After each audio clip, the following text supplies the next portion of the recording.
Décembre 2024. Mayotte est frappée par un terrible cyclone, révélant une réalité souvent oubliée, son histoire complexe et son héritage colonial. Mais comment cette île au paysage paradisiaque est-elle devenue un département français? Plongeons dans l'histoire fascinante de Mayotte. Tout commence il y a près de 1000 ans. Les premiers habitants de Mayotte seraient arrivés depuis les côtes africaines, apportant avec eux la culture bantoue. À partir du XIIe siècle, des marchands arabes et persans débarquent dans l'archipel des Comores, y compris Mayotte, introduisant l'islam, qui devient central dans la culture locale. Ces influences se mélangent, donnant naissance à une société swahili unique, un subtil mélange de traditions africaines, arabes et persanes. Mais puis, entre le XV et le XIX siècle, l'île subit plusieurs incursions malgaches. Des chefs de royaume malgaches s'y installent, laissant leur empreinte sur l'architecture, les rituels et même les noms. En 1832, un prince malgache du nom d'Andriansoli arrive sur l'île, chassé de son trône à Madagascar. Il devient sultan de Mayotte, mais son pouvoir est menacé par des rivalités locales et par la crainte d'une invasion étrangère, notamment des Britanniques.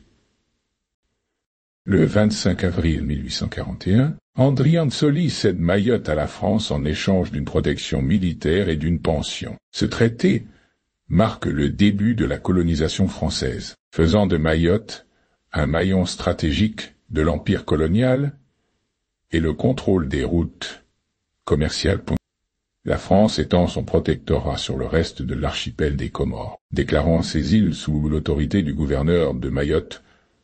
Puis, en 1974, lors d'un référendum, Mayotte a choisi de rester française, contrairement aux autres îles des Comores qui optent pour l'indépendance.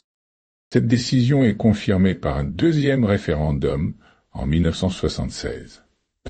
Mais l'histoire ne s'arrête pas là. Pendant des décennies, Mayotte reste à l'écart du développement économique et social de la métropole. Ce n'est qu'en 2011 qu'elle devient effectivement le 101e département français, un statut unique dans l'archipel des Comores. Et pourtant, l'île reste marquée par ses racines africaines, arabes et malgaches. Aujourd'hui, Mayotte est un mélange vibrant de cultures, mais elle fait face à de nombreux défis: pauvreté, immigration et catastrophes naturelles, comme ce cyclone dévastateur qui a ravivé les cicatrices du passé. Mayotte, c'est un témoignage vivant de l'histoire mouvementée de l'océan Indien, où se croisent des ambitions coloniales, les luttes de pouvoir et une riche mosaïque de cultures. Pourtant, le passage du cyclone Chido a révélé des défis persistants, notamment en matière d'infrastructures et de services publics, rappelant les séquelles de l'histoire coloniale.